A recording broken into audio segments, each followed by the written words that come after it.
Selamat pagi pemirsa Bandung TV dimanapun Anda berada. Semoga hari ini kita semua dalam keadaan sehat, damai, dan bahagia. Pagi hari ini saya Upasaka Pandita Sakya Wirya Suryanto akan memandu dalam program Buddha Wacana, inspirasi kedamaian dalam mencapai pencerahan. Namo Sang Hyang Adi Budaya, Namo Buddhaya. Namo Buddhaya. Bersama kita telah hadir dua narasumber yang hebat dan luar biasa. Dan ini adalah sebuah kesempatan yang berbahagia. Kita akan bersama-sama berbincang mengenai Buddha Dharma. Dan saat ini sudah hadir bersama kita kedua narasumber yang luar biasa ini. Pagi-pagi sudah ceria, Romo-Romo ini kita.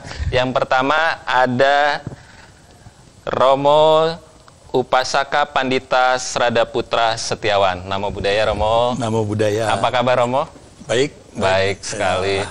Aktivitas sehari-hari saat ini seperti apa, Romo? Ya, biasa saja. Biasa saja. Nggak ada yang aneh. Tapi di usia yang tidak muda lagi, Romo, saya lihat aktivitasnya luar biasa nih, Romo. Belakangan banyak mengisi, banyak membimbing retret ya, Romo ya? Ya, masih lah. Sebulan sekali. Sebulan sekali. Ya. Jadi retret itu memang diperlukan lah untuk charge pribadi. Untuk mengecas pribadi. Apalagi dengan kondisi saat ini ya, Romo ya. Kehidupan sosial kita sangat hiruk pikuk ya, Romo ya. Kita perlu mengecas kembali terus keadaan batin kita ya, Romo. Menyepi dulu lah sehari. Dan Romo Setiawan ini adalah salah satu Romo yang senior di Indonesia ini di kalangan umat Buddha, khususnya di Majelis Buddhayana Indonesia. Beliau adalah Romo panutan kita semua, sangat bijaksana, sangat banyak membantu kami-kami yang muda ini untuk terus belajar Buddha Dharma. Terima kasih Romo telah hadir di studio Bandung TV ini. Dan yang kedua, kita sapa pembicara yang kedua, yaitu Upasaka Pandita Surya Putra Suyono. Namo Buddhaya, Romo. Namo Sang Hyang Adi Budaya, Namo Buddhaya. Iya, Romo, apa kabar, Romo? Baik, terima kasih. Terima kasih. Ya. Nah, Romo Suyono ini selain beliau adalah pandita, beliau juga adalah sangat populer di kalangan remaja ya, khususnya murid-murid yang beragama Buddha ini, khususnya di Bandung, Romo ya. Romo adalah guru agama Buddha di beberapa sekolah ya, Romo. Betul ya, sekali. di Bandung ini. Iya. Ya. Selain itu aktivitasnya apa lagi, Romo? Ya, selain sebagai seorang guru mengajar di sekolah ya, di beberapa sekolah di Bandung, mengajar agama Buddha, ya tentu salah satu kegiatan yang lain adalah mengisi kegiatan di wihara. Betul, ya. Mengisi kegiatan di wihara. Sekarang sudah mulai, Romo? Sudah mulai. Mulai ada puja bakti ya, Romo? Mulai ada puja bakti, betul. Ya, dan tapi tetap prokes ya, Romo? Ya, itu harus prokes itu harus dijaga betul. Jadi kita nggak boleh lengah, kita nggak boleh teledor ya. Tetap segala harus jaga jarak ya. Betul, jaga jarak. Ya.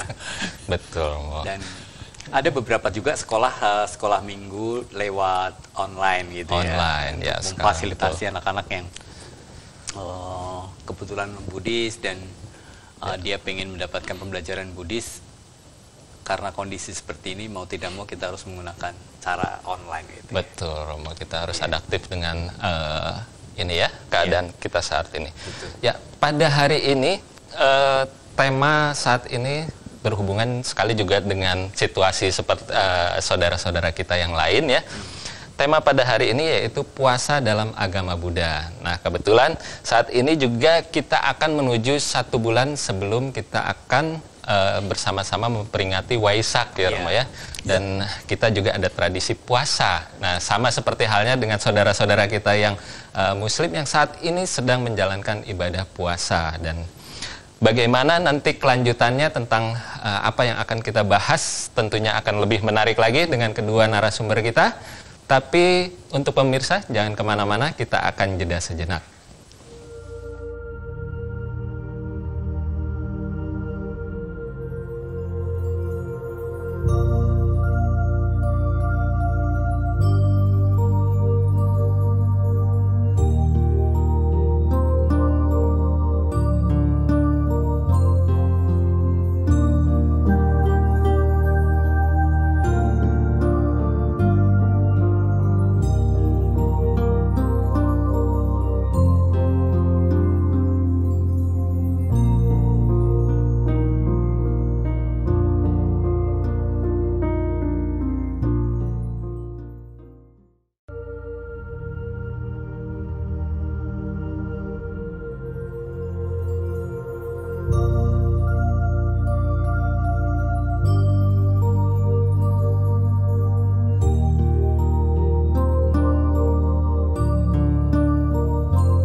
Baik, kembali bersama kami dalam program Buddha Wacana, Inspirasi Kedamaian dalam Mencapai Pencerahan. Ya, kita akan mulai nih tema pada pagi hari ini tentang puasa dalam agama Buddha. Mungkin ke Romo Setiawan terlebih dahulu. Nah, bagaimana Romo? Ini kata puasa ini kan sangat familiar, khususnya di Indonesia, Romo ya. Ada teman-teman kita, saudara-saudara kita juga saat ini sedang menjalani ibadah puasa yang Muslim. Nah, ini apakah sama gitu, Romo? Dan bagaimana puasa dalam agama Buddha? Silahkan, Romo. Iya, baik. Puasa sebetulnya berasal dari bahasa Sanskerta. Ya. Ya, yaitu asal katanya adalah upawasata. Ya, upawasata, kemudian berubah menjadi upawasa. Upawasa berubah lagi menjadi puasa. Ya. Puasa, ya. Jadi itu dari bahasa Sanskerta. Jadi kalau dilihat, ya, umat Buddha harusnya familiar, ya, karena kan bahasa Sanskerta dari India. Betul. Agama Buddha dari India juga. Ya. Jadi memang puasa sangat familiar, ya, di negara-negara yang mayoritas beragama Buddha. Ya. Di sana mereka pada hari-hari tertentu mereka melakukan upawasata atau puasa. Ya. Arti sebenarnya adalah masuk untuk berdiam. Oh, begitu. Ya, berdiam untuk memurnikan diri. Ya. Jadi pada saat itu umat Buddha berusaha untuk meninggalkan pekerjaan, meninggalkan kegiatan sehari-hari dan mendekatkan diri kepada Buddha, yaitu dengan berdiam di wihara. Memang sekarang mungkin tradisi berubah, jadi mereka mengambil hari libur, hari libur. Jadi mungkin hari liburnya hari Minggu, jadi hari Minggu bukan pada hari upawasata. Upawasata, gitu. Betul. Ya, itu ya kalau di Indonesia kalau kita lihat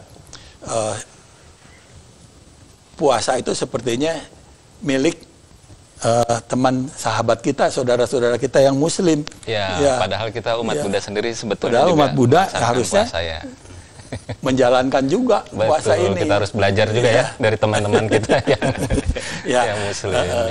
Cuman memang berbeda sedikit. Bagaimana itu, Romo, cara menjalani puasa dalam agama Buddha itu, Romo? Ya. Menjalankan puasa itu dalam agama Buddha, yang satu tujuannya adalah kita masuk untuk berdiam untuk memurnikan diri kita. Oh iya. Ya, jadi memang dengan puasa kita melaksanakan 8 sila. 8 sila itu. 8 sila. Jadi Buddha mengajarkan sebetulnya sebagai umat Buddha, upasaka itu jalankanlah 5 sila. 5 sila. 5 sila itu 5 aturan moralitas. Ya, jadi sini itu 5 aturan moralitas itu tujuannya adalah untuk menghindari kejahatan. Ya, dan menambah kebaikan. Ya, itu aja sih. Ya. Nah, kemudian pada hari-hari upawasata atau upawasata ditambah lagi 3 menjadi 8 sila. 8 sila bukan aturan yang ke arah moralitas, tapi ke arah pelatihan pengendalian diri. Yaitu misalnya, seperti apa itu, Romo, dalam prakteknya? Dalam prakteknya kehidupan sehari-hari gitu. Ada tambahan yang ke-6 itu adalah tidak makan di luar waktu yang tidak makan di waktu yang salah. Jadi di sini tidak makan setelah tengah hari. Tengah hari. Ya. Jadi berbeda dengan saudara kita yang Muslim, ya mereka tidak makan setelah subuh. Ya. Nah, kalau kita tidak makan setelah tengah hari. Sampai kapan itu, Romo? Besok paginya baru makan. Besok pagi. Cuman berbeda lagi, kita boleh minum. Boleh minum. Hanya minum tidak apa makan. Aja, Romo? Ya? Boleh minum apa aja? Boleh. Minum selama tidak dikunyah, ya. Memang tidak dikunyah. Ya. Minum tapi kebanyakan sih biasanya air putih saja. Air putih kita minum, ya. Dengan minum kita tidak dehidrasi. Ya. Nah, kemudian kita juga mengendalikan diri kita, ya, dengan menghindari nyanyian, menghindari tarian, menghindari tontonan, tontonan segala macam, tontonan musik, tontonan film. Malam-malam nggak boleh nonton sinetron, Iya, sinetron itu kita juga pada waktu puasa kita hindari. Oh, kita hindari. Ya, kenapa? Ya, karena memang tujuan puasa itu adalah mengendalikan diri, Romo pengendalian diri kita. Mengendalikan diri kita ya dengan mengendalikan satu nafsu makan, itu keserakahan kita terhadap makanan. Terus kemelekatan kita kepada yang hal-hal duniawi. Mata kita, pikiran kita inginnya nonton sinetron. Ya senangnya film seri. Ya, saya juga senang sekali kalau nonton film seri, film silat, film drama. Itu yang akhirnya ada keterikatan ya. Dan keterikatan dan juga ketagihan. Menimbulkan ketagihan itu. Ya, jadi kita ingin, sambungannya apa nanti? Kapan nih sambungannya? Ceritanya begini. Jadi kita melekat. Melekat, jadi seneng sama hal-hal yang duniawi. Nah, itu dihindari pada saat kita uposata itu ya, Romo. Iya, kemudian kita melihat sesuatu yang indah, timbul perasaan ingin memiliki. Ingin memiliki. Mendengar hal-hal yang jelek, mendengar hal-hal yang buruk, mungkin kita sedikit dihina, emosi, atau sedikit direndahkan, Jadi ini kita timbul mungkin kebencian dalam diri kita. Nah, ini semua kita belajar, semua kita kendalikan. Jadi bukan hanya makan. Kemudian juga kita berlatih hidup sederhana. Hidup sederhana. Hidup sederhana. Jadi sila ke-8 itu adalah menghindari tidur dan duduk di tempat yang mewah dan tinggi dan mewah. Itu dia. Jadi kita membiasakan hidup sederhana. Tidak terikat dengan kemewahan, tidak keinginan untuk hidup mewah. Jadi semua itu adalah untuk mengendalikan keinginan yang rendah. Mungkin dalam Dhammapada bisa ada dibaca juga. Bisa membantu. Silakan Romo Dhammapada yang menjelaskan tentang dalam Dhammapada. Terima kasih. Dalam agama Buddha. Silakan Romo. Berkaitan dengan topik yang kita bahas mengenai pengendalian diri Silakan, saya kan coba baca di kitab suci Dhammapada di syair ke-7 dan ke-8 ini. Ini menarik ini. Jadi seseorang yang hidupnya ditujukan untuk menikmati hal-hal yang menyenangkan, indrianya tidak terkendali, makan tidak terbatas, kemudian malas, tidak bersemangat, maka nafsu jahat akan menguasai dirinya seperti angin menumbangkan pohon yang rapuh. Kemudian di syair nomor 8, seseorang yang hidup di tempat yang sederhana, mengendalikan indrianya, makan secukupnya, penuh dengan keyakinan, bersemangat, maka nafsu jahat tidak dapat menguasai dirinya, seperti angin tidak dapat merobohkan gunung karang. Itu dia. Jadi dengan berpuasa kita menjadi lebih kuat. Tapi kalau tidak berpuasa kita tidak terkendali dan gampang sekali nafsu-nafsu jahat, nafsu-nafsu buruk yang timbul. Jadi kita sepertinya dikuasai oleh nafsu indera yang rendah, nafsu yang rendah, keinginan yang rendah. Kalau diibaratkan ada sebuah cerita. Bagaimana, Romo? Cerita gini, ada sebuah cerita nih. Kereta kuda. Kereta kuda, tapi kudanya ada 6. 6. Sekarang ini kusir. Kusir mengendalikan kereta ini. Nah, tiba-tiba kuda yang satu dia ingin ke sini. Wah, kusir setengah mati. Udah bisa dikendalikan. Kuda nomor 2 ingin, dan seterusnya kuda-kuda itu. Jadi kuda-kuda ini sepertinya bisa digambarkan seperti tadi dalam kitab Dhammapada adalah melambangkan indera kita. Kita inginnya sulit melihat, dikendalikan ya, Romo. Kita inginnya melihat. Indera kita kan ada indera mata penglihatan, inginnya melihat yang bagus, dan ingin memiliki, waduh itu yang bagus harus memiliki, jadi ini tidak terkendali karena keinginan yang ini kuat, ingin memiliki, dengar yang buruk, marah, ingin memukul, ingin berkelahi, ingin Tapi sebetulnya Romo, boleh tidak kita melihat sesuatu yang indah, tapi terus juga kita berusaha untuk memiliki sebenarnya, tapi dengan pengendalian diri, boleh nggak Romo? Harus hati-hati, karena bisa timbul keserakahan. Karena yang indah itu sangat banyak. Ya, indah yang satu, aduh ingin memiliki. Kadang-kadang kemampuan nggak ada. Akhirnya gesek kartu kredit, minjam ke ini, atau jual barang, atau utang, dan lain sebagainya. Jadi bisa terperosok. Jadi harus hati-hati. Bukannya tidak boleh. Antara keinginan dan kebutuhan yang Romo bisa dipilih-pilih ya Romo ya. Kemelekatan juga, melekat dengan ini. Ya padahal ada gunanya nggak kita miliki. Ya, itu padahal mungkin cuma indahnya saja, kegunaannya kurang. Betul. Ya, jadi kita sebagai ini kusir harus bisa mengendalikan 6. Kok ada 6? Karena yang ke-6 itu pikiran. Dalam agama Buddha, pikiran itu termasuk indera yang ke-6. Ya, ke-1 mata, penciuman, perasa, pendengaran, ya, peraba, ya. Ini kemudian yang ke-6 itu pikiran. Ini semua kita harus mengendalikan dengan baik supaya tidak dikendalikan oleh indera-indera ini. Ya, kalau tidak terkendali, wah bahaya ini. Iya, ini seperti yang dalam kacau. Saya nomor 7 bisa timbul keinginan jahat. Ya, kejahatan, kita dikuasai oleh kejahatan. Ya, itu kita sebagai kusir harus menguasainya. Menguasainya melalui apa? Kesadaran. Kusir itu adalah sebagai kesadaran. Jadi sadar, ya, kalau ada ini muncul kita sadari. Ya, ini bagus memang. Ya mindfulness udah. Ya Romo ya. Harus mindfulness ya. Mindfulness. Ya, ini bagi pemirsa nih, Romo ini sangat luar biasa. Banyak mengajarkan kita tentang mindfulness. Jadi kita harus sadar, termasuk kita kalau misalkan kita sedang melakukan latihan ya Romo ya, semua harus kita lakukan dengan penuh kesadaran, baik dalam kehidupan kita sehari-hari ya Romo ya, kita harus lakukan dengan penuh kesadaran. Nah, ini yang menarik selanjutnya Romo Siono. Ini kalau di kalangan pelajar nih, apakah puasa ini di Uposatha ini apakah bisa dilakukan pada anak-anak didik di Romo nih? Dari usia berapa boleh kita mulai gitu, kita latih? Terima kasih Pak Suryanto. Ini menarik pertanyaannya. Karena puasa adalah pengendalian diri ya.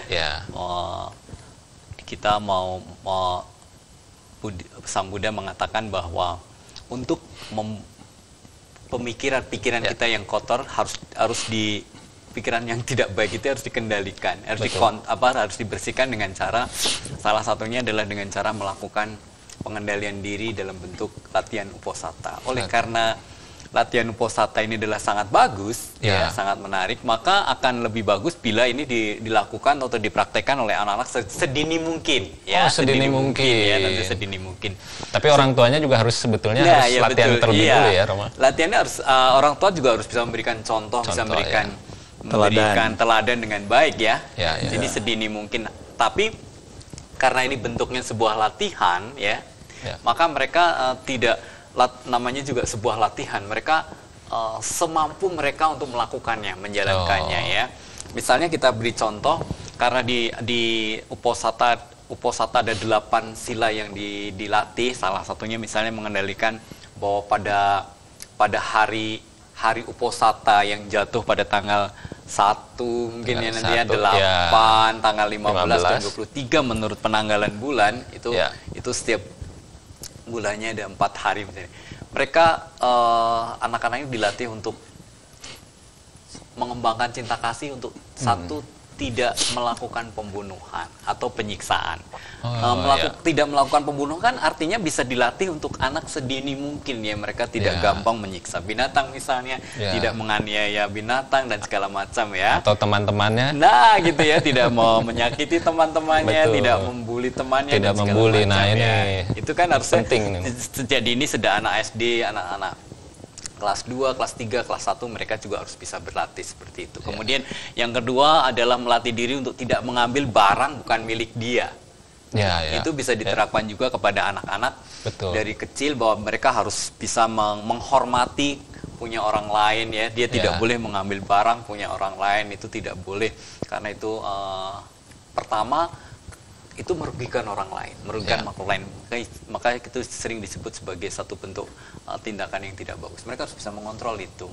Yang ketiganya mereka, nah kalau mungkin yang ketiga tidak, karena yang ketiga ini kan bunyinya abrahmacharya ya, berusaha mau untuk hidup hidup bersih, tidak melakukan hubungan suami istri karena belum tentu ini latihannya berbeda. Ya.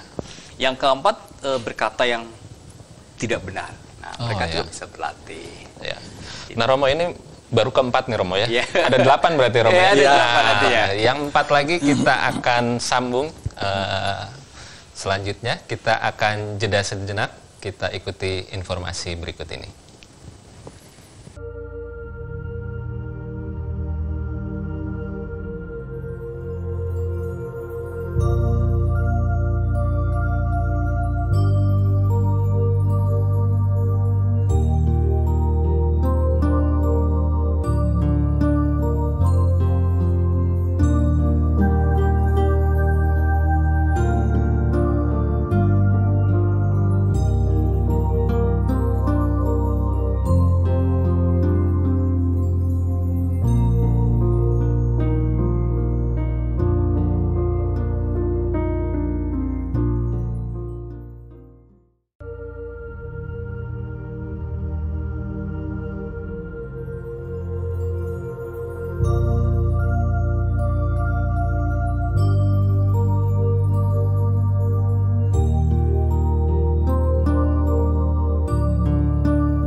Baiklah pemirsa Bandung TV, dimanapun Anda berada, kita kembali lagi dalam program Buddha Wacana. Nah, tadi kita cukup seru nih membahas tentang Uposatha ini, puasa dalam agama Buddha. Tadi baru 4 ya Romo ya? Iya, betul. Nah, yang ke-5 sampai ke-8 apa nih Romo? Bisa dilanjutkan Jadi Romo? Tadi kita sudah bercerita bahwa anak ke yang keempat itu mereka harus berlatih juga tentang mengendalikan ucapan. Jadi ucapan mereka harus bisa menjaganya dengan baik. Ucapan di keempat ini kan menghindari kata-kata yang tidak benar. Kata-kata yang tidak benar itu bisa berbohong, bisa berkata kasar. Kata kasar juga nggak boleh, kita hindari ya. Diupayakan buat Buddhis karena siapa orang yang mau dikatain kasar, tentu tidak ada yang mau ya. Oleh karena itu dalam bentuk uposatha atau puasa ini adalah mereka harus bisa mengontrol kata-kata dia. Kata-katanya yang harusnya dia lakukan itu adalah kata-kata yang benar, kata-kata yang bermanfaat, kata-kata yang memiliki tujuan yang bagus ya, dan diucapkan tepat waktu gitu. Nah, betul. Mereka juga harus berlatih itu dari sejak kecil ya, sejak sekolah dia juga harus berlatih. Ya. Kemudian yang kelimanya kan mereka kita menghindari makanan atau minuman yang bisa menyebabkan lemahnya kewaspadaan. Oh iya. Ya. Contohnya apa itu? Contohnya mungkin kalau orang dewasa sih misalnya ada minuman keras, ada narkoba dan segala macam. Nah, anak juga harus bisa menghindari makanan-makanan yang bisa membuat dia menjadi ketergantungan dan menjadi kewaspadaannya lemah. Itu mereka juga harus hindari. Anak sedini mungkin harus ditunjukkan bahwa mereka tidak boleh ini membahayakan sekali gitu ya. Nanti, betulnya sila kelima ini membentengi anak dari ini ya, hal-hal yang negatif, makanan, narkoba dan lain sebagainya. Supaya anak ini jangan sampai terlibat masalah narkoba misalnya atau minuman keras gitu ya. Karena itu bahaya. Sebetulnya itu sudah dilatih di sila kelima ya. Sila kelima, betul ya. Kemudian sila berikutnya ya mereka tidak menonton pertunjukan hal-hal yang bisa dilihat hiburan begitu ya, tontonan itu harus memang seperti apa yang disampaikan Romo tadi, mengendalikan. Karena anak zaman sekarang itu kalau mereka sudah menggunakan gadget, handphone, kalau sudah main game, itu kadang lupa waktu, bukan hanya lupa waktu, mungkin lupa makan. Nah, itu menimbulkan ketagihan ya, Romo? Selain menimbulkan ketagihan, itu pasti menimbulkan kerugian, Mbak ya. Pertama dia fisik ini butuh istirahat, terutama mata ya. Maka kenapa sekarang banyak anak kecil yang baru umur SD itu sudah pakai kacamata misalnya. Kacamatanya tebal-tebal. Nah, maka tebal-tebal itu karena mereka sudah terbiasa seperti itu. Nah, di hari puasa mereka harusnya bisa belajar untuk mengendalikan itu. Mereka harus bisa meninggalkan. Ini salah satu cara bagaimana anak bisa meninggalkan gadget ya. Iya, betul. Kita latihan uposatha terutama. Nah, salah satunya seperti itu. Jadi sila kelima ini betul. Ya. Berarti Romo, apakah di sila kelima ini pada hari uposatha itu kita nggak boleh, sila keenam kita nggak boleh mainan gadget? Ya, pakai tentu pengendalian dirinya yang di sana ya, pengendalian diri bahwa menjalankan uposata itu adalah yang paling utama adalah satu tekad, yang kedua niat. Oh, tekad dulu ya? Ya, niat yang baik. Jadi kalau niatnya sungguh-sungguh, misalnya kita menggunakan gadget ini, orang dewasa dulu ya, kita cerita ya. Gadget kalau kemudian gitu kita pakai untuk misalnya sesuatu meningkatkan keyakinan kita kepada Buddha, Dharma, dan Sangha. Nah, itu bagaimana nih? Itu tentu akan memberikan manfaat yang baik. Ya. Tapi kalau dipakai untuk memenuhi keinginan nafsu indria seperti apa yang disampaikan Romo Setiawan tadi. Nah, itu yang tidak baik. Musik ini menarik ini ya. Saya gitu.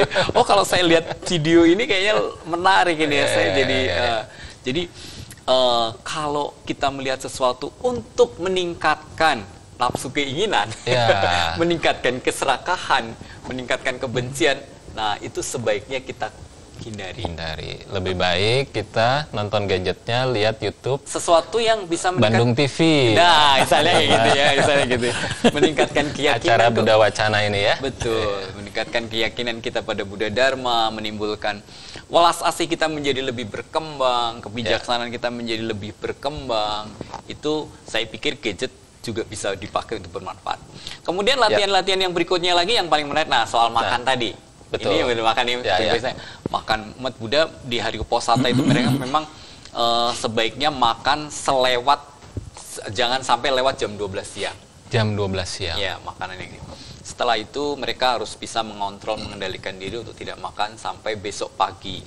Ketika zaman Buddha, para biku mereka melakukan itu, patokannya adalah ketika pagi hari mereka melihat keluar itu, kalau garis tangannya sudah boleh bisa kelihatan, baru boleh mau makan dengan cara berpindah patah ya. Oh ya. Pada waktu saat zaman Buddha.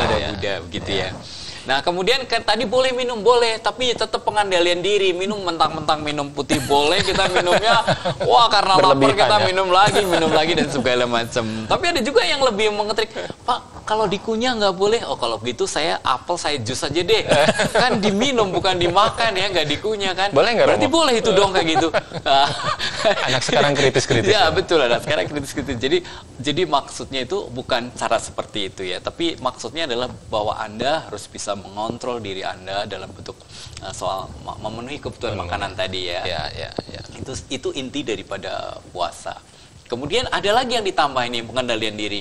Selain 8 itu adalah pada hari itu kita berusaha untuk mencoba berlatih vegetarian. Oh, ditambah satu lagi. Ya, mereka mencoba untuk mengkonsumsi makanan yang bukan berasal dari hewani ya. Kalau hari-hari biasa mungkin makan ayam goreng dan segala macam, di hari itu coba kita itu sebenarnya kembali lagi melatih, selain mengontrol keinginan kita juga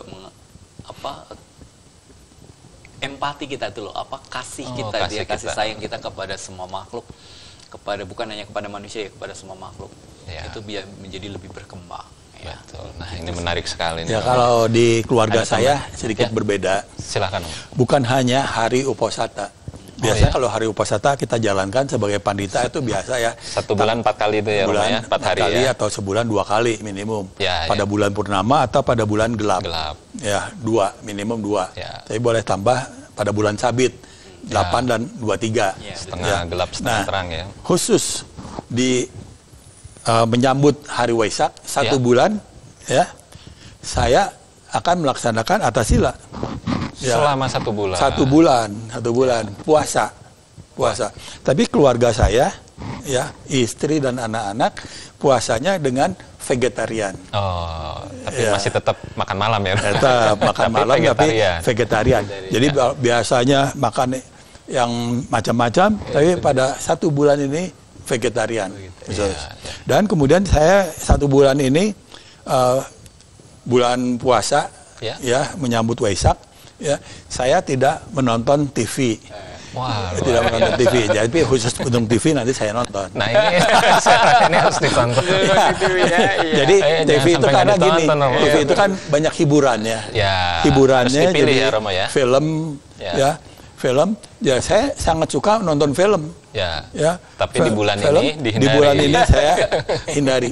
Kemudian saya juga nonton film yang drama dari kisah nyata. Itu kan bersambung, ya, sambung. Itu juga saya stop semua. Jadi kita berusaha berlatih menghindari kesenangan duniawi termasuk hiburan. Jadi kita lebih konsentrasi kepada pengendalian diri, ya, bukan terpengaruh dari luar. Kita kan semua itu carinya dari luar semua. Kesenangan dari luar, hiburan dari luar, makanan enak dari luar, semua dari luar. Tapi sekarang khusus 1 bulan ini kita kembali ke diri. Kembali ke dalam.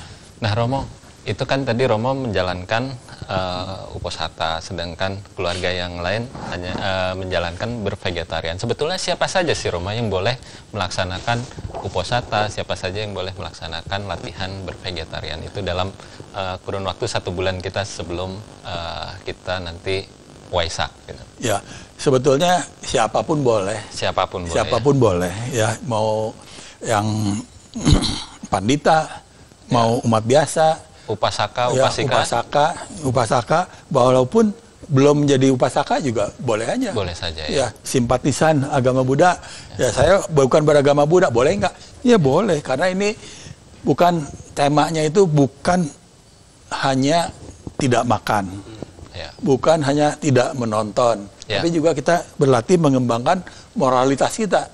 Karena 8 sila, bukan yang 3 sila itu. Tapi ada 5 sila tetap kita tidak tinggalkan. Ya, jadi kita berusaha pada ini benar-benar kita mengendalikan diri kita, menjauhi kejahatan, tidak melakukan kejahatan. Ya, Buddha mengatakan menjauhi kejahatan dan tidak melakukan kejahatan itu adalah berkah utama. Betul. Ya, jadi kita berusaha. Ya, pada hari itu kita ini memang cukup berat ya, karena godaan sangat banyak ya di dunia ini, sangat banyak ya. Kita latihan ya, Romo, ya. Latihan. Tapi kita latihan yang dari yang mudah dulu. Tidak makan itu latihan yang paling mudah. Tidak makan setelah tengah hari ya, Romo, ya. Tidak makan setelah tengah hari itu latihan paling mudah. Sebetulnya paling sulit juga, Romo. Karena sulitnya itu mungkin 3 hari pertama atau 1 minggu pertama. Oh iya. Itu nah, mungkin tipsnya sulit. apa itu, Romo? Ya. Tipsnya agar itu menjadi tidak berat, kita melaksanakan uposatha itu dengan tidak berat, relax, ya. Pertama, ya kita tidak berpikir macam-macam, kita tidak ikut nafsu indria, ya, tidak mengikuti kesenangan. Karena semua itu kalau kita senang-senang itu menguras energi cukup besar, dan itu jadi lebih gampang lapar. Ya, kita pada hari uposatha atau pada hari puasa itu apa 1 hari atau 1 bulan itu kita benar-benar berlatih itu, ya tadi tidak mengumbar nafsu, ya tidak mengikuti mencari kesenangan duniawi, ya. Dengan begini kita tidak mudah lapar, tidak mudah lapar. Gitu. Kita bisa dengan enteng aja lupa itu makan itu, ya nggak pengen makan. Kemudian aktivitas yang lainnya diganti apa? Tetap harus biasa. Harus kita biasa. Bekerja harus biasa bekerja. Ya, kita berkumpul dengan keluarga tetap. Jangan langsung gitu. Menyepi. Wah, ini saya lagi puasa nih. Jadi nggak boleh ketemu orang, nggak bisa. Tetap kita harus bisa ketemu dengan orang. Ya, tetap kita silaturahmi, tetap bisa ini. Tapi kita tidak mengumbar hawa nafsu. Untuk itu memang kita harus bantu dengan meditasi. Jadi selama 1 bulan ini meditasi pagi dan malam. Meditasi pagi dan malam. Pagi jam berapa boleh? Pagi ya bangun tidur. Pas bangun tidur. Bangun tidur itu kita lebih segar. Ya, bangun tidur. Nah ini kita laksanakan minimum setengah jam lah. Setengah jam. Kemudian pada waktu mau tidur. Ya. Ini. Jadi orang-orang kadang-kadang berbeda jamnya. Ada yang bangun tidur jam 4. Ya, jam 4:30 aja kita lakukan. Ada yang bangun tidur jam 5 1:15 kita bisa lakukan. Menyesuaikan kalau untuk jamnya. Tapi kalau harus bekerja nggak bisa juga terlalu siang. Ya, kita ini. Boleh dipersingkat, Mas, setengah. Kalau bekerja kayak saya persingkat. Jangan setengah jam. Ya, bolehlah 28 menit. Kortingnya sedikit dulu. 2 menit ya. Karena kalau kita udah terbiasa memang pelan-pelan ya tambah. Lebih ini ya, malah harus ditambah. Mula-mula 5 menit. 5 menit nggak kerasa, nanti 10 menit. 10 menit, 15 menit. Jadi nanti akhirnya setengah jam itu nggak kerasa. Nggak kerasa, betul, ya, betul. Tahu-tahu, udah 45 menit. Ya, jadi memang nggak bisa sekaligus ya. Ya bertahap lah, 5 menit dulu, nanti 10 menit ya. Karena kita ya, berlatih kesadaran, ya meditasi itu tidak bisa sekaligus. Jangan dipaksakan. Dipaksakan malah bisa stres. Nah, Romo nih, Romo Siono, kalau misalkan nih, kalau masih anak-anak atau bahkan kita yang sudah lebih tua gitu, apabila kita melanggar salah satu, salah dua, salah tiga, asal jangan salah 8 ya, pada pelaksanaan latihan itu bagaimana itu, Romo? Karena kan bisa aja kita lupa, tahu-tahu ambil makanan dan lain sebagainya, itu gimana, Romo? Terima kasih. Jadi sebenarnya namanya juga sebuah latihan ya. Latihan itu adalah sebuah cara supaya kita menjadi pribadi yang lebih bagus lagi. Betul. Tapi kembali lagi bahwa walaupun itu sebuah latihan harus tentu disertai dengan niatnya yang sungguh-sungguh gitu ya. Nah, dengan diniati yang sungguh-sungguh, dengan tekad ya. Kalau Buddhis ada cetana yang luar biasa yang mendasarinya. Cetananya harus sesuai dengan sifat metta, karuna, mudita, UPK itu ya. Kemudian aditana, tekadnya juga harus kuat bahwa latihan ini sebenarnya untuk saya, untuk kemurnian diri saya, supaya diri saya itu silanya baik, kemudian pikiran saya juga terkontrol dengan baik. Jadi harus tekad kembali ke diri masing-masing ya. Dengan begitu maka akan memungkinkan menjadi minimalis kalau sampai kemudian kalau ada yang lupa, misalnya tadi ada yang kecolongan gitu ya, gitu dan segala macam. Jadi terutama dengan tekad. Tetapi kalau kemudian lupa dan akhirnya is okay, nggak apa-apa ya, namanya juga kembali lagi latihan ya, nggak apa-apa, tetap harus dilanjutkan. Tapi jangan sampai pura-pura lupa gitu ya, atau pura-pura nggak ingat lalu kita saya puasa lupa saya gitu ya, nggak. Jadi justru makanya pentingnya di Buddhis itu kayak seperti apa yang disampaikan Romo tadi, meditasi itu salah satu cara supaya kita tuh kesadaran kita itu betul-betul terus ya, perhatian murni kita tetap. Jadi di setiap waktu, setiap kita berkata, setiap kali kita berpikir, setiap kali kita bertindak itu selalu diliputi dengan kewaspadaan. Kewaspadaan. Dengan kewaspadaan itu artinya meminimalis orang menjadi lupa. Selalu eling ya, Romo. Nah, betul, selalu eling lan waspada itu selalu orang kemungkinan lupa itu menjadi lebih kecil. Jadi kalau lupa beneran sih suki ya, tapi kalau kemudian pura-pura lupa dan segala macam. Kemudian yang menarik lagi adalah bahwa terkadang kita sebagai manusia tuh suka nawar tadi seperti tadi gitu ya. Ada celah kita. Saya bolehlah saya meditasi. Kalau tadi sampai disampaikan Romo Setiawan meditasi setengah jam, boleh nggak kalau saya jangan 30 menit deh, 25 menit. atau saya boleh nggak saya puasanya jangan 5 deh, jangan 8 deh, 3 aja gitu ya. Itu suka nawar, kita suka nawar begitu ya. Saya pikir yang kembali lagi kepada tekad tadi ya. Kalau memang kita baru bisa mampu melakukannya tidak selama itu, asal diniati dengan baik, asal dengan sungguh-sungguh, saya pikir tidak masalah ya dijalani. Asal dijalaninya dengan sungguh-sungguh, nanti akan berkembang, akan maju. Karena memang seperti kalau di sekolah saja ya, kalau di sekolah anak-anak kelas 1 SD itu tentu berbeda materinya dengan anak kelas 2, anak kelas 3, anak kelas 4 ya. Berjenjang ya. Mereka berjenjang. Nanti kalau sudah waktunya mereka akan bentuk pelajarannya, bentuk latihannya jauh lebih besar ya, seperti itu. Baik Romo, nanti kita akan lanjutkan. Ada beberapa pertanyaan dari umat nih, titipan nih Romo ya. Ini baik pemirsa dimanapun Anda berada saat ini, nanti ada beberapa pertanyaan dari beberapa umat yang telah nanti akan disampaikan dan kita akan bahas bersama. Jangan kemana-mana, kita akan jeda sejenak.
pemirsa Bandung TV, dan kita masih bersama dengan 2 narasumber di program Buddha Wacana. Baik, kita akan lanjutkan nih Romo, ngobrol-ngobrol, bincang-bincang yang meskipun santai tapi serius nih. Ini maknanya luar biasa sekali apa yang kita bahas saat ini. Tapi ada beberapa pertanyaan ini dari umat, Romo. Titipan pertanyaannya, Romo, saya punya penyakit lambung, Romo. Nah, apakah atas sila ini boleh dilakukan? Dan misalkan pada tengah jalan saya merasa lambung saya bermasalah, apakah boleh stop atau boleh minum obat? Bagaimana, Romo? Boleh nggak, Romo? Iya. Jadi kalau penyakit lambung itu kita kenal sebagai penyakit MAH ya. MAH itu, dan itu kalau menurut saya itu malah bisa jadi sembuh. Oh, malah sembuh. Malah bisa sembuh dengan kita menjalankan puasa ini. Ya. Karena MAH itu utamanya adalah pikiran sebetulnya. Pikiran. Dan yang kedua, makan tidak teratur. Itu dua sebab itu ya.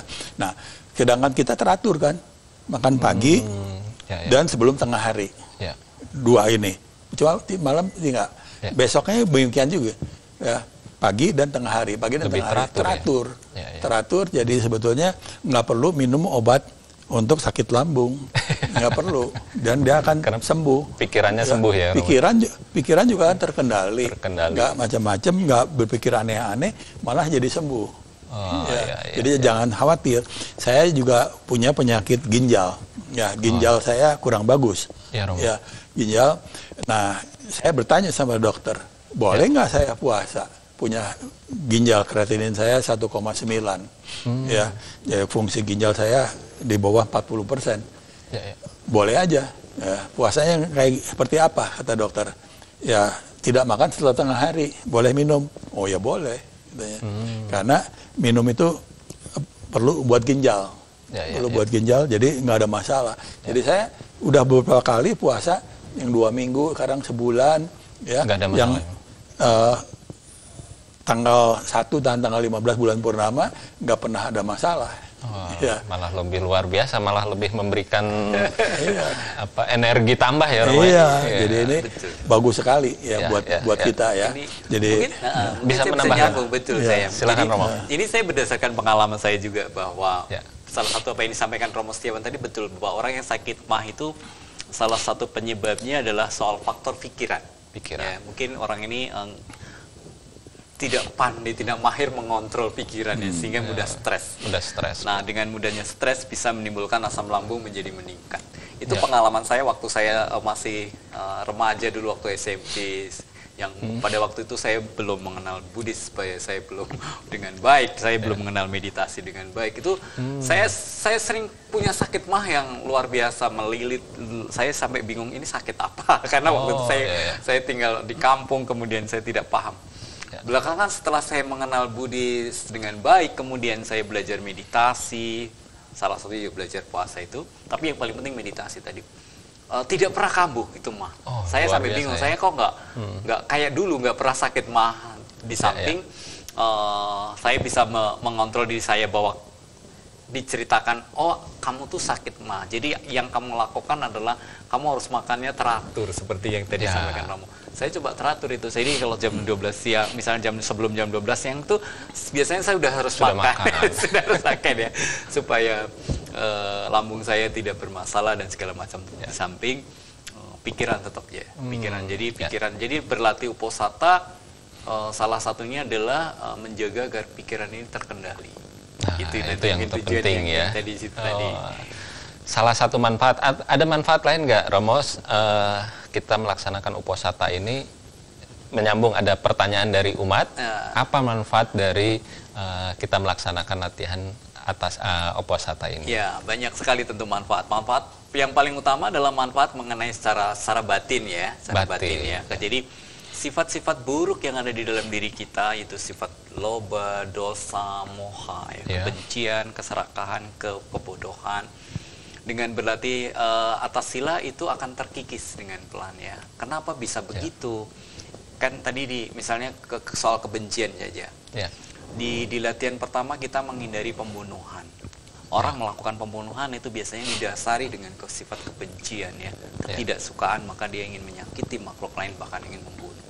Jadi dengan melatih itu sedikit banyak sifat kebencian kita terkikis gitu ya. Keserakahan yang tadinya kita pengen makan banyak, pengen segala dimakan ya, itu kita coba kontrol supaya mengurangi keserakahan gitu ya. Di samping jadi bisa membuat batin kita tadi, sifat-sifat buruk itu bisa menjadi terkikis dengan pelan-pelan ya.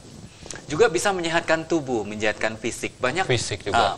Banyak orang yang menjalani hidup diet. Itu misalnya kita kasih contoh ya, biasanya ibu-ibu itu yang menjalani hidup diet itu salah satunya cocok ini ya. Cocok. Salah satunya adalah dia tidak mau makan makanan karbo yang setelah malam hari. Malam hari. Ya, tidak makan nasi malam hari. Tidak cocok makan ya gitu. Tidak makan yang bahan makanan yang terbuat dari terigu dari yang karbo gitu ya. Mereka setelah sore malam itu saya pokoknya nggak mau makan. Kenapa? Saya lagi program diet supaya badan saya lebih sehat, supaya badan saya lebih langsing, supaya badan saya lebih menarik. Nah itu menurut saya berbeda lagi. Berbeda ya Roma ya. Jadi tapi itu efek samping ya Roma ya. Efek samping dari puasa. Betul sekali. Puasa ini salah satunya melangsingkan tubuh juga. Betul. Dan puasa ini dalam konteks Buddhis ya, banyak para dewa dari satu Maharicika dan dewa lain melihat orang-orang yang menjalankan uposatha ini, mereka akan merasa bahagia, mereka akan senang. Secara tidak langsung mereka akan mencoba untuk melindungi membantunya dan segala macam, karena melihat banyak orang yang mencoba mengendalikan dirinya, mengendalikan hawa nafsunya ya. Selanjutnya ketika seseorang sering berlatih melakukan uposatha, ketika dia meninggal dia akan terlahir di alam dewa, dia akan terlahir di alam bahagia. Luar biasa. Ya, itu jadi merupakan tujuan ya. Dan kita kalau ditanya manusia kalau Anda mau meninggal nanti akan kepingin terlahir sebagai apa? Tentu terlahir dalam kondisi yang lebih baik ya. Lebih baik. Menjadi manusia yang kondisinya baik, yang sehat dan segala macam, atau terlahir di alam yang menyenangkan. Nah, oleh karena itu penting untuk kita selalu berlatih menjalankan uposatha. Mungkin dalam 1 bulan tidak bisa 2 kali, isuki sebulan sekali aja. Masih bisa ditawar lagi Romo. Kembali sebagai bentuk latihan ya. Latihan. Karena memang butuh proses tadi, tapi tetap harus dijalankan dengan niat yang baik, dengan kesungguhan hati yang tulus gitu ya, supaya dia menjalankannya dengan baik dan bisa memberikan manfaat yang banyak. Manfaat yang baik ya buat kita. Jadi kalau menurut saya manfaatnya itu terutama adalah pengendalian diri. Pengendalian diri kita sendiri. Ya, dengan mengendalikan makan, mengendalikan terhadap mata, tontonan dan lain-lain itu ya, sebetulnya kita bisa terus kemudian mengendalikan diri kita yang lebih tinggi lagi, yang spiritual. Yaitu pikiran kita terkendali, perasaan kita terkendali, semua terkendali. Jadi ada satu kereta juga nih. Cerita lagi kereta kuda juga nih. Jadi kereta kuda dengan 6 kuda kan. 6 kuda. Sekarang kereta kuda biasa ya, kudanya 1. Nah, ada kusirnya tapi ada 2 penumpang. 2 penumpang yaitu 2 penumpang ini. Nah, sekarang jalan biasa. Di jalan datar nggak masalah, penumpangnya happy. Dia tenang aja kan, tenang. Oh, kereta kuda jalannya lancar, lancar dan baik. Ya, kusir juga mengendalikan kuda dengan enak aja. Tapi begitu sampai di pegunungan yang terjal bolak-belok, sebelah kanan jurang, sebelah kiri tebing. Penumpang mulai ikutan ngatur. Penumpang 1 tarik ke sini ya, penumpang 2 tarik lagi ya, atau ikut ngatur ke kiri Pak Kusir, ke kanan Pak Kusir. Kurang kanan, kurang kiri. Ya, sampai akhirnya kusirnya bingung. Kusir bingung ya, nggak terkendali lagi keretanya dan masuk jurang. Nah, ini sebetulnya adalah melambangkan kusir ini melambangkan kesadaran. Ini 2 penumpang itu pikiran dan perasaan kita. Pikiran bisa bermacam-macam ya, Romo. Kadang-kadang pikiran itu ya menguasai jalan hidup kita. Kita berpikir ini laksanakan langsung. Laksanakan tanpa disadari bahwa itu sebetulnya kurang bagus. Sebetulnya ada yang lebih baik, atau perasaan. marah, benci sama dia, dikuasai oleh kebencian, lalu bertindak berdasarkan kebencian. Ya, penumpang yang ini menguasai jalannya kereta. Nah, kusirnya dilewati, nggak sadar, tidak. Nah, oleh karena itu berlatih meditasi itu melatih kewaspadaan, melatih kesadaran kita, sehingga pikiran itu tidak bisa sembarangan. Ada pikiran yang buruk yang muncul, kesadaran ini adalah pikiran yang tidak baik. Kita berusaha memunculkan pikiran yang baik. Berarti ada jeda sejenak ya Romo ya? Sebelum kita melakukan sesuatu ada jeda sejenak, kita berpikir, baru kita bertindak. Jadi kita membangkitkan kesadaran kita, mengembangkan kesadaran kita dengan bermeditasi. Ya, dalam Dhammapada juga ada tentang kewaspadaan Romo ya. Baik, silakan. Romo, kita akan coba baca berkaitan dengan kebijaksanaan tadi, dengan kewaspadaan. Orang yang bijaksana, ini ayat pada ayat 223. Orang yang bijaksana mengendalikan perbuatannya melalui badan jasmani. Mereka juga mengendalikan perbuatannya melalui ucapan. Dan mereka juga mengendalikan pikirannya dengan baik. Mereka yang menjaga dengan baik ketiga pintu tadi, yaitu badan jasmani, ucapan, dan pikiran, benar-benar telah mengendalikan dirinya dengan sepenuhnya. Jadi ucapan juga terkendali. Pikiran terkendali, perbuatan terkendali. Dengan kesadaran itu, dengan kembangan kesadaran itu dia perlunya bermeditasi. Dan itu harus dilatih terus-menerus, tidak instan itu ya Romo ya. Kalau sekarang melatih, nanti tahun depan baru berlatih lagi. Nah, itu berarti harus sering dong Romo ya. Sebulan pun 4 kali tidak cukup ya Romo ya. Harus setiap hari. Harus setiap hari untuk bermeditasi. Meditasi setiap hari. Setiap saat. Dan kalau bisa setiap saat. Ya, sadar setiap saat. Dimanapun tempatnya bisa Romo? Bisa. Harus S3. S3 gimana itu Romo? Sadar setiap saat. Luar biasa. Kalau S2 sering sadar. Belum lengkap ya. Apalagi S1 ya. S1. Sadar kadang-kadang. Kadang-kadang sadar. Kadang sadar.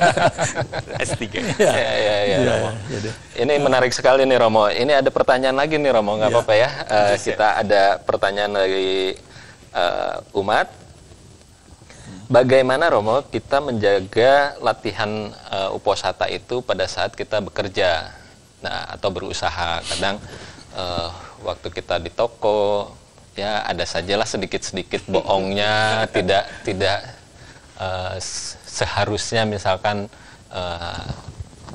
kan nggak mungkin juga Romo ya, namanya usaha ada untungnya, ada nggak mau rugi, ada kata-kata yang tidak sesuai dengan kenyataan. Nah, apakah pada saat kita melaksanakan uposatha ini dalam keseharian kita ini bagaimana pengandaliannya? Kan lebih sulit ketika kita menjalani kehidupan sehari-hari, atau seorang ibu yang memang harus seketika itu harus menegur anaknya. Bagaimana Romo dalam kehidupan sehari-hari? Jadi memang uposatha ini, uposatha sila atau atasila, sedapat mungkin dilakukan sepanjang hari, setiap hari. Walaupun kita sedang berusaha. Jadi kita berusaha berdagang misalnya kita tetap menjalankan 8 sila. Ya, pas itu. Kalau tidak jalankan 8 sila, kita jalankan 5 sila. Di situ yang sila keempat adalah tidak berbohong. Jadi kita jalankan. Jadi jangan sampai kita menipu, berdagang sambil menipu. Ini barang baru beli kemarin, padahal belinya minggu lalu. Barangnya udah sedikit kurang bagus gitu. Udah hampir expire gitu. Itu tidak boleh Romo. Jangan. Kita bilang aja, ini kita beli minggu lalu. Ini expirednya tinggal beberapa hari. Jadi kalau beli harus langsung dimakan misalnya gitu Nah, itu kita terus terang aja. Dia nggak beli ya udah nggak apa-apa misalnya. Dan kita jangan bilang ini kualitas nomor 1, padahal kita beli kualitas nomor 10. Nomor 10. Itu kita hindari lah. Itu setiap saat harus dihindari hindari. Tidak hanya pas uposatha saja ya. Bukan hanya uposatha. Jadi kita harus hindari. Kemudian kalau masalah menegur anak, itu menegur itu kan menegur dengan penuh cinta kasih. Caranya ya Romo. Caranya. Jadi bukan cuma asal bentak gitu asal marahin, asal dilempar itu anak itu anak nggak bakal sadar. nggak bakal mengetahui kesalahannya. Tegur itu boleh, tapi caranya kita beritahu kesalahannya, kita larang dia, tapi harus ada alasannya dan sebagainya. Jadi cara itu penting. Cara itu penting. Pendidikan anak. Jangan sampai dengan cara yang salah, anak malah jadi jalan yang salah. Ya.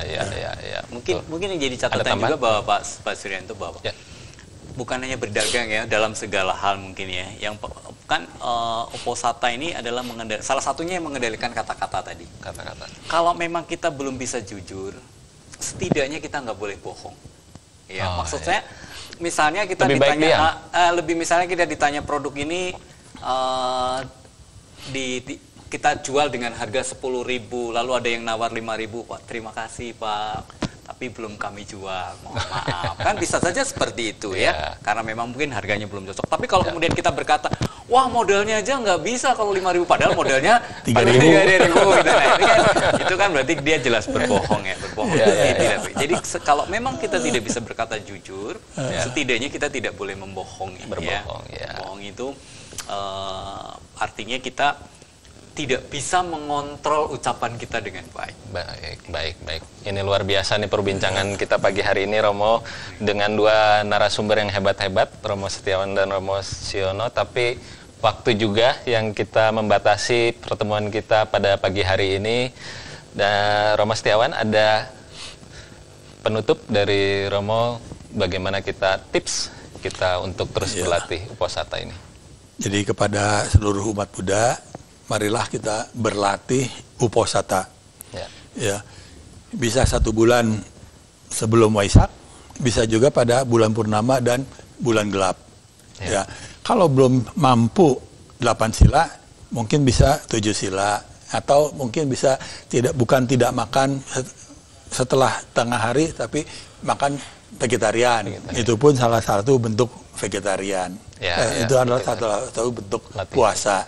Jadi tetaplah kita berlatih puasa untuk berlatih pengendalian diri, dan selanjutnya peningkatan spiritual kita.